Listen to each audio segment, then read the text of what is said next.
It's Coffee Talk on FM 94.7 and AM 1450. And with me is Kobai Scott Whitney. And once again, we're going to, kind of take the next 22 minutes and just chit-chat about various things when it comes to, religion, life in general, and things that... Oh, is that your phone? Oh, okay. Yes. I was talking to Lori this morning. Her iPad was making noise, and I couldn't. First, I didn't know what the hell it was, and then I'm thinking, well, what is that noise? It's not the cell phone. And so then I discovered, that was the case with all these new gizmos. Now, do you talk to people that are coming to get your input on things? What's happened to them because of all this technology? Well, yes, thank you. That was a very good lead into one of the things I wanted to plug. Oh, okay. Which is our every month we have a kind of half-day-long retreat, and this month it's on the 24th. But the title of the retreat is Cyber Seclusion, and it has to do with... We're not in cyber seclusion right now, folks. He puts it outside the door. It's like he put a dog out. Get the dog out. So the phone is, you don't know how to turn it off, do you? No. Okay. Yeah, it's outside the door on the floor. So you still may hear a more muffled sound from that thing. Okay. See, this is live radio, and I know. So there's no way to hide. No. So we're trying a new version of cyber seclusion by putting it up behind the other side of a door. Well, let's see if the boss steps on it. Hey, I found a phone out here. Does anybody want to... Oh, my. Let me finish my plug. Okay. Actually, I did want to follow up on the conversation before the break when we were talking about different recipes. Uh-huh. And what I wanted to say was we may not have had Hamburger Helper in our youth, but all of our mothers did something which is called casserole. So they used the universal binding agent, which is cream of mushroom soup, and they mixed all sorts of stuff in that. And I remember I was quite happy with that. We had all sorts of things that people don't see anymore. My mother would serve tongue, big, huge beef tongue on a platter. We all rolled our eyes, and it was awful. But since then, I've learned how to make tongue the way the Central Americans make it. And it's delicious. If you ever had tacos de lengua, of tongue, they're wonderful and tender and spicy. So, even that kind of food that we might say yuck to or try to avoid can be very useful and very economical. You know what I can't eat? What? Oatmeal. I love oatmeal cookies, but like if you have oatmeal, I don't care what the hell you do with it. I'm talking about a bowl of oatmeal. Right. And I hadn't had oatmeal in years because I just have problems with it. And we were staying with our in-laws up in Canada, and so she was serving all this healthy stuff for breakfast. So I got a bowl. Oh, those Canadians! I got a bowl of oatmeal, and I could. Lori's looking at me. And so I poured everything you can on this to try, and then I ate it. And she goes, oh, you ate the oatmeal, and I'd say 3/4 of the way through, I almost was getting ill. Because really? I hate the taste of oatmeal. You can put all that stuff on there, but the oatmeal taste still comes through. You can still tell it's oatmeal, and the texture is bleh, bleh, and so I can't deal with it. But oatmeal cookies, love oatmeal cookies, and that's made from oats. But yeah, whatever it is about oatmeal, I just can't deal with it. Well, I really wish your listeners could see you when you're describing how much you hate oatmeal. Your facial expressions and your right leg bouncing. Well, because I thought, okay, I'm an adult now, I can eat this stuff. Right. And it was even worse than when I was a kid. Well, talking about karma, I've thought since my rebellious years that I'm an adult now. I'm 18, And I don't have to make my bed anymore. And so I won't. And so I didn't. Mm-hmm. For many, many years. That was my statement to the You world. weren't in the Army, were you? No. Okay. No, I was a hippie. Well, I was a hippie when I came out of the Army. Right. Anyway, these days I have to make my bed before I leave the bedroom in the morning. I just cannot stand things being out of order like that. And part of that, I think, has to do with a long-term practice of meditation, where you begin to... I've told you this story before. I was talking to this couple in Paris. I was visiting. My little brother lived there for years, so I had a place to stay. And she was a Jungian analyst. And a what? Jungian analyst. What's that? Psychiatrist. Oh, okay. Who follows the school of Carl Jung. Oh, okay. I got you. Okay. And the husband was a historian who led tours of Notre Dame Cathedral and was an expert at, the various stages of the building of Notre Dame. Anyway, we're out to dinner. And so she says to me, very curious, now I hear you practice meditation. And I'm really more paying attention to the food because it's so good. And she said, well, what has changed, or how does it benefit you? And I just looked up and I said, oh, it helps me do the dishes in the morning. And it's true. If I do meditation early in the morning, I cannot stand to leave dishes in the sink. Everything's got to be cleaned up before I start the day.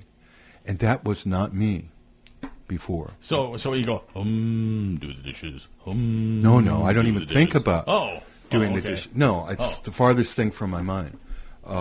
It's just that the cumulative effect is that you've got to have some kind of order, not only in your mind and your body, but in your surroundings. Well,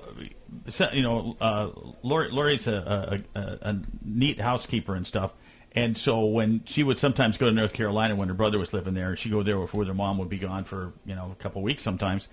I would be cleaning stuff up because I couldn't stand having But when I was a bachelor and she met me, it was a different matter. Yes. And so, when we went on our first date, I borrowed the landlord's vacuum cleaner and vacuumed and stuff like that. Right. And then the vacuum was there, which I evidently impressed her. And then I took all the dirty dishes that was in a sink and put them in the oven. Okay. Yes. And so then we, the second or third time we were dating, she was going to cook something. Well, I forgot about the dirty dishes. So she opened it up, and there the dirty dishes were in the oven. Yes. Blew my whole image. Yes. Blew my whole image. Well, what I discovered, what every male college student discovers is the bliss of paper plates. Yes. I Paper finally moved plates, to that. Yes. It's just a wonderful discovery. And plastic spoons and forks and stuff like that, and just heave everything away. Well, okay. We'll get Oh, into environmental stuff now. So you recycled your... I use plastic forks and spoons over again. We wash them. Oh, you got the good ones. Well, yeah. I had cheap ones. Oh, okay. Yeah, okay. the white ones that break. Yeah. Yeah. Well, I keep one of those kits, too, in my bag of a real knife, fork, and big soup spoon that all clip together. I don't know if you were... They're sort of like for camping. Mm-hmm. Okay. And I always keep those... because often you might get something in a hurry and realize, I don't have a spoon to eat this with, or whatever. That comes in pretty handy. Yeah. Kind of like a Swift... could they have this Swiss Army knife that would be a Swiss table setting or something. Yeah. Yeah. Yeah. There it is. Everything you need. Yeah. Well, I have a Swiss bag. My what do you call it? A man bag? My man bag. Your man bag. Has many pockets. It has pockets for everything, including cell phones, including badges, including different compartments. You can hang a little water bottle on one little thing. It's wonderful. But of course, I can never find anything because it's so well organized. So maybe you should disorganize it and instead of using all I little do. pockets. Just throw. I I do. see. That's why I can't find anything. Yeah. By Well, the end of the day, it's a mess. This is like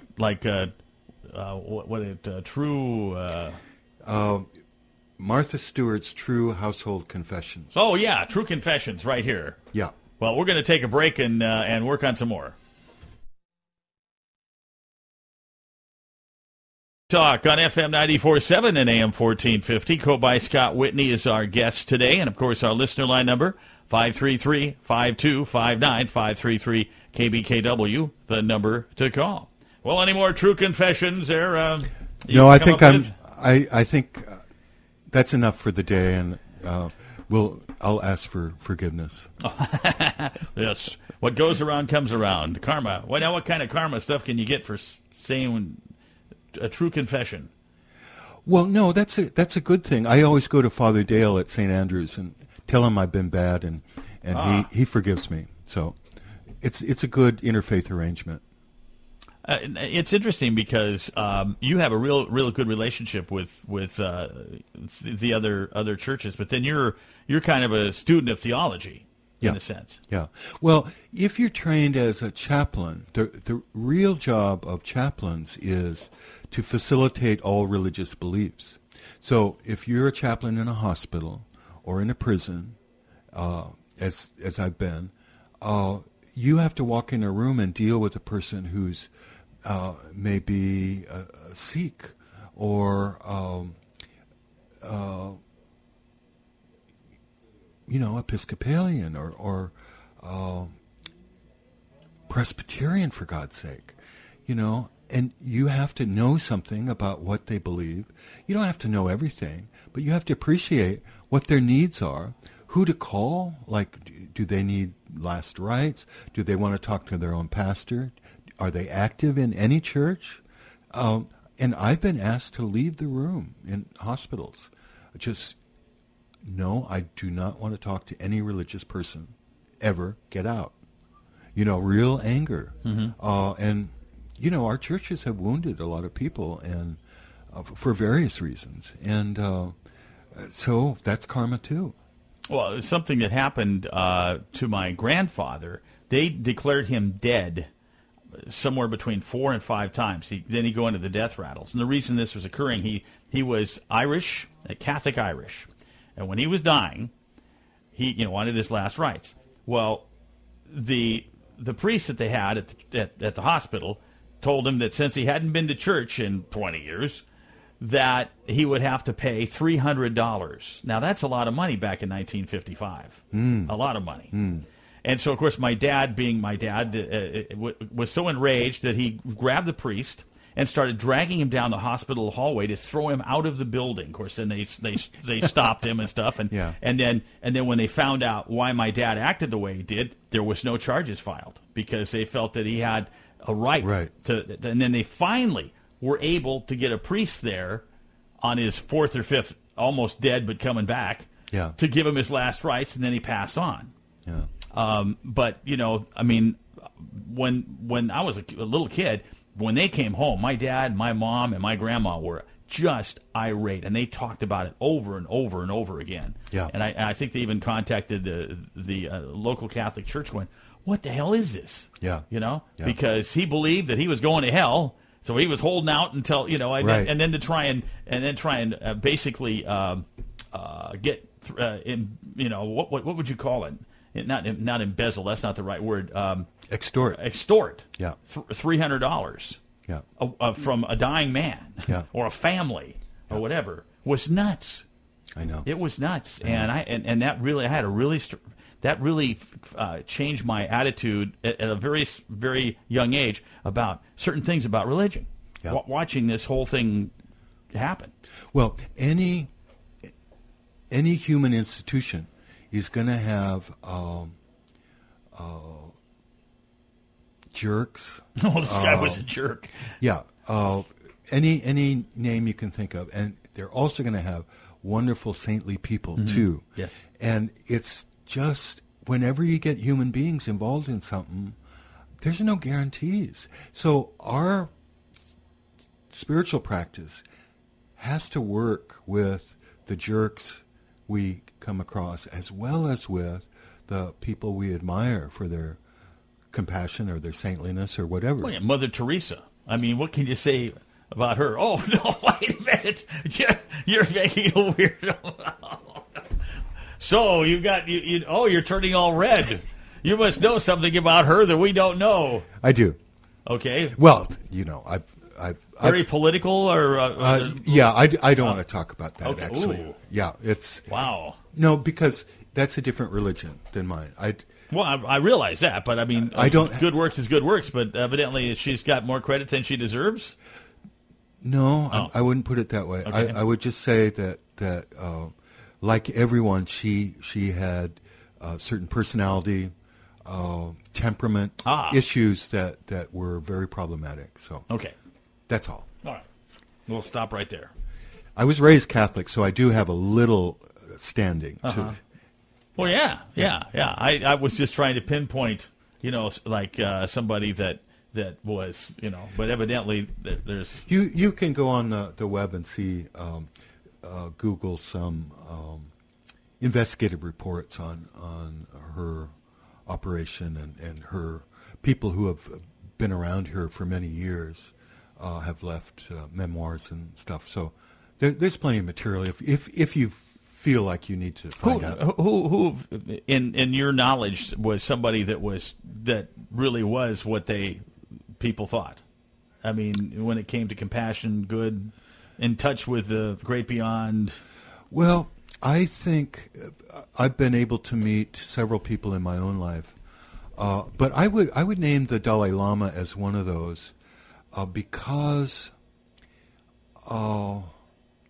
he's in Tibetan mythology or theology, whatever you want to call it. He's supposed to be the embodiment of compassion, of the god and goddess of compassion that comes from early Sanskrit days. So he is trained from the time he was 7 years old to be compassionate, to embody compassion. And of course, he admits in his own remembrances that he acted out like any little boy. They got away with all sorts of stuff and so on. But he's quite amazing in terms of how he pays attention to people. He can be talking to a room of 1,000 people and pick out the one or two people in that room that are suffering the most. And I've seen it happen. I've seen him send young monks to pull people back and say, the Dalai Lama wants to talk to you. It's just amazing. And I saw him, I spent 3 days with him in Hawaii as a journalist at that point. I was covering him for a weekly. And so I saw him talk to the legislature, to politicians. I saw him do ceremonies with the Native Hawaiian activists. I saw him, a group of the Chamber of Commerce presented him with this orchid. He was just giggling his head off. He was so happy. I saw him at the stadium in, what's the name of that, in Waikiki, the bowl, what's it called? Oh, okay, where they have a football game. No. Oh. It's like it's a big performance stadium, like Hollywood Bowl or something like that. Anyway, some listener will know. But anyway, he was speaking there, and someone asked him about killing animals, and he swatted a mosquito on his forehead, and everyone laughed. And he said, "Shouldn't kill anything except once in a while a mosquito." A little sense of humor too. Yeah. Well, we are out of time, but thank you very much for being with us, and Thank you, Doug. And also, of course, you can go to our website on demand and be able to listen to this again very soon. We'll be loading her in.